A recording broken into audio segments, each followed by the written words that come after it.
प्रेम से बोले साचे दरबार की जय हो।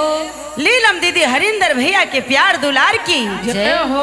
और आई गौरा मैया सखी सबसे कहतरी का कहतरी हो कि देखी हमर माई बाबू ऐसा लड़का खोज के हमरा के शादी करता जे बड़ा अरभंगिया बा। हाँ जी। हट घड़ी नशे में रहता और न जानी हमर नैहर तो जुलूम हो जाई अगर हमरा अरभंगिया से शादी हो जाई तो। और कहतारी सखी सहेली से कैसे कैसे कि जहिया से सैया मोरा आरे डालल सिंदूरावा तहिए से कि जहिया से भोला मोरा आरे डालल सिंदूरावा तहिए से कि नैहर हो गइले सपनावा तहिए से नैहर हो गइले सपनावा तोहिए से नैहर हो गइले सपनावा तोहिए से जहिया से भोला मोरा जहिया से भोला मोरा डालल सिंदूरावा तहिए से कि नैहर हो गइले सपनावा तहिए से नैहर हो गइले सपनावा तहिए से नैहर हो गइले सपनावा तहिए से। हर हर महादेव की क्या बात है पूनम दीदी, झूम के आई। नैहर हो गइले सपनावा तोहिए से नैहर हो गइले सपनावा तोहिए से। कहतरी कैसे जी? कि देखी ना अब तो हमर नैहर छूट गए। हाँ जी। काहे खातिर कि भोले बाबा अरभंगिया मिलल बा। हट घड़ी रही नासा चिलम के झोंक में हाँ जी। त का हमरा के नैहर जाई दी। और कहतरी कैसे कैसे हाथ में चिलाम शोभे हाथ में चिलाम शोभे औरत गजवा तहिए से हाथ में चिलाम शोभे और सब गांजावा तोहिए से त नैहर हो गइले सपनावा तहिए से नैहर हो गइले सपनावा क्या बात है। नैहर हो गइले सपनावा तोहिए से। बोल हर हर महादेव की बबली के जोड़ा नइखे। क्या बात। नैहर हो गइले सपनावा तोहिए से नैहर हो गइले सपनावा तोहिए से। और आई और हर बेटी के शौक होला कि अगर हमर ससुराल बढ़िया रहित तो हमर नैहर भी खुशहाल रहित। हाँ जी। एक बार आई गौना करावे और हम नैहर चल जाई और देखी हमरा सबके 5 साल 6 साल हो जाला नैहर गइल भैया। और हर बेटी के शौक होला और कैसे कहे कि बाबा गर्दन में सांप सोभे गर्दन में सांप सोभे हाथ में डमरुआ तहिए से गर्दन में सांप शोभे हाथ में डमरुआ तोहिए से गर्दन में सांप सोभे हाथ में डमरुआ तहिए से कि नैहर हो गइले सपनावा तहिए से नैहर हो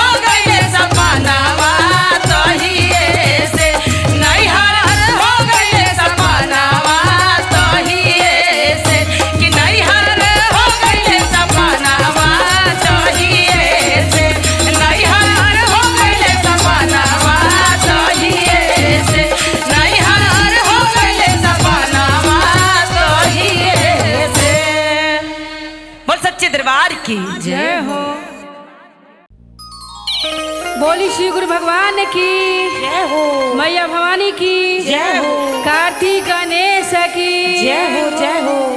आई दीदिया लोग, हाँ जी। बहना लोग, हाँ बहना। जितना सामने हमार दीदी बहना चाची काकी बैठल बनी लो, हाँ जी। सब आदमी ध्यान से सुनी लो। हमारे बिहारी बोर्ड में शिव चर्चा के सेट लागल बा। जय हो जय हो। बहुत अच्छा अच्छा भजन सुने के मिलता। कैसे? जैसे हर चर्चा में दुलार प्यार देले बनी लो, ऐसा नेहू चर्चा में हमारा आशा ना पूरा विश्वास बा करो लो दुलार प्यार वही में देम लो मिली भरपूर मिली। तो कैसे कहा तारी हमार पार्वती जी? कैसे तारी हो? अरे बनाई दी हलो हो जय हो जय हो। बनाई दी हलो हो बनाई दी हलो तो भोला हमके जोगिनिया बनाई दी हलो भोला हमके जोगिनिया बनाई दी हला भोला हमके जोगिनिया बनाई दी हला बनाई दी हलो हो बनाई दी हलो हो बनाई दी हलो बनाई दी हला हो बनाई दी हला हो बनाई दी हला भोला हमके जोगिनिया बनाई दी हलो भोला हमके जोगिनिया बनाई दी हला भोला हमके जोगिनिया बनाई दी हला जय हो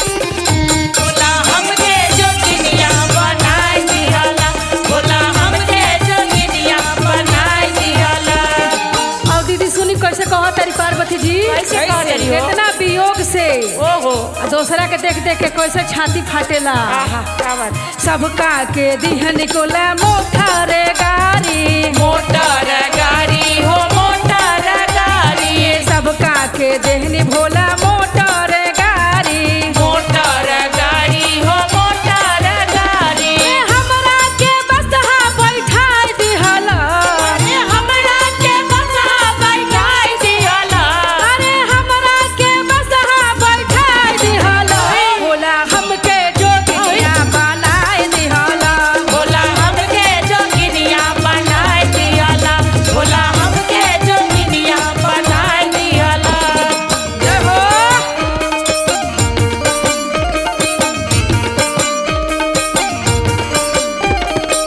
जोगिनिया बनाई दिहला भोला हमके जोगिनिया बनाई दिहला सबका के देहल भोला मोहल अटारी मोहल अटारी हो मोहल अटारी सबका के देहल भोला मोहल अटारी मोहल अटारी हो मोहल अटारी टूटही मोरैया बैठाई दिहला टूटली नरैया बैठाई दिहला भोला टूटही मोरैया बैठाई दिहला भोला हमके जोगिनिया बनाई दिहला भोला हमके जोगिनिया बनाई दिहला भोला हमके जोगिनिया बनाई दिहला बोली शिव गुरु भगवान की कितना दयालु बानी। हमके जोगिनिया बनाई दिहला भोला हमके जोगिनिया बनाई दिहला सबका के देहल भोला सूट से रवानी सूट से रवानी हो सूट से रवानी सबका के देहल भोला सूट से रवानी सूट से रवानी हो सूट से रवानी अपना ला मिर्गा रंगाई लिहला अपना ला मिर्गा रंगाई लिहला भोला अपना ला मिर्गा रंगाई लिहला भोला हमके जोगिनिया बनाई दिहला भोला हमके जोगिनिया बनाई दिहला भोला हमके जोगिनिया बनाई दिहला भोला हमके जोगिनिया बनाई दिहला भोला हमके जोगिनिया बनाई दिहला भोला हमके जोगिनिया बनाई दिहला। बोली श्री गुरु भगवान की जय हो। जिंदगी भर जोगिनिए बनाए।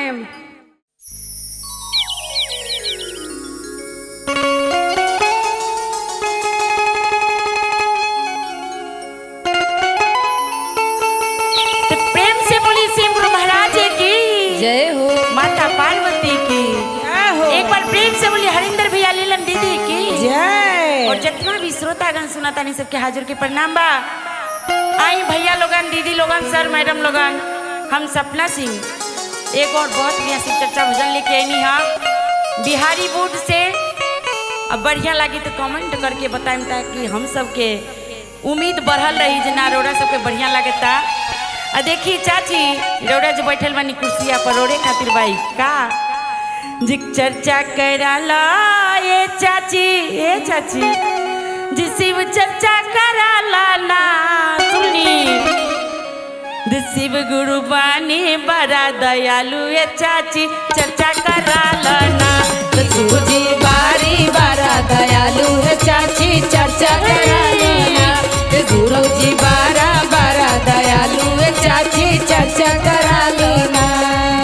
और चर्चा कराला ये चाची शिव चर्चा कराला ना चर्चा कराला ये चाची शिव चर्चा कराला ना शिव गुरु बानी बड़ा दयालु ये चाची चर्चा कराला ना गुरु जी बारे बारा दयालु है चाची चर्चा कराला ना गुरु जी बारा बारा दयालु है चाची चर्चा कराला ना। हर हर महादेव।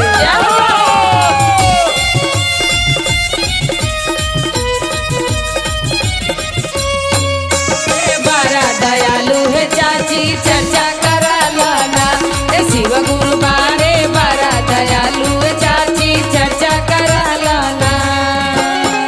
पहिला में दया मांग दोसरे में चर्चा दूसरे में चर्चा हो दूसरे में चर्चा अरे पहिला में दया मांग दूसरे में चर्चा दूसरे में चर्चा हो दूसरे में चर्चा अरे तीसरे में नामन पर नम माये गुरु बहिना चर्चा कराला ना हाँ चर्चा कराला ना तो शिव गुरु बानी बड़ा दयालु ये दीदी चर्चा कराला ना कि शिव गुरु हरि बड़ा दयालु है चाची चर्चा कराला ना शिव गुरु हरि बड़ा दयालु है चाची चर्चा कराला ना।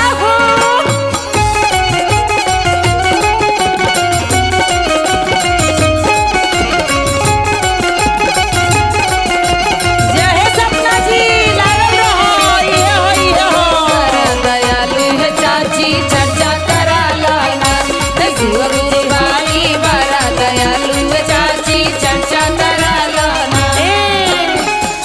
चर्चा के मतलब पूनम जी हाँ जी 3 सूत्र के दया मांगे के कैसे कैसे दाया से दाया मिल चर्चा से ज्ञानमा चर्चा से ज्ञानमा हो चर्चा से ज्ञानमा अरे दाया से दाया मिल चर्चा से ज्ञानमा चर्चा से ज्ञानमा हो चर्चा से ज्ञानमा अरे नामन से बाल जाला बिगड़ल साबा कामावा तू चर्चा कराला ना हाँ चर्चा कराला ना तो शिव गुरु बानी बड़ा दयालु ये बड़ा चर्चा कराला ना कि शिव गुरु हरि बड़ा दयालु है बहिना चर्चा कराला शिव गुरु हरि बड़ा दयालु है बहिना चर्चा कराला ना शिव गुरु हरि बड़ा दयालु है बहिना